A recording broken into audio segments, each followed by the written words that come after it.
5 আগস্টের পূর্বে আওয়ামী লীগের সন্ত্রাসীরা এখানে সাদাবাজি করে মানুষকে অতিষ্ঠ করে ফেলেছে। এখনো বর্তমানে তারা দোকানপাট দল করতে তারা এখনো অব্যাহত আছে। আমাদের অ্যাডভোকেট মাহবুব রহমান খান এই যে মার্কেট, এই মার্কেটটা আমাদের বিএনপির নেতা অ্যাডভোকেট মাহবুব রহমান খান মালিক। দীর্ঘদিন আওয়ামী লীগের দোসর জয়নাল দীর্ঘ 17 বছর এই জায়গাটা ভোগ করেছে, এখন দখল নিয়েছে, এখন ভোগ করেছে। এখনও ছাত্রলীগ যুবলীগ দিয়ে দখলতে পায়তা করছে। এবং আজকে মাহবুব সাহেবের এখানে তালা ভেঙে যুবলীগের সাংগঠনিক সম্পাদক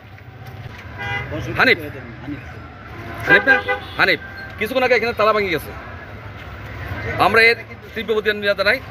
আমরা সাইনবোর্ডে কোনো সাদাবাজ সন্ত্রাসের কোনো অস্তিত্ব আমরা রেখে রাখবো না। চাঁদাবাজের কালো হাত ভেঙে দাও, গুড়িয়ে দাও, ভেঙে দাও, গুড়িয়ে দাও। চাঁদাবাজের কালো হাত, মানুষ যেন নির্বিঘ্নে ব্যবসা করতে পারে।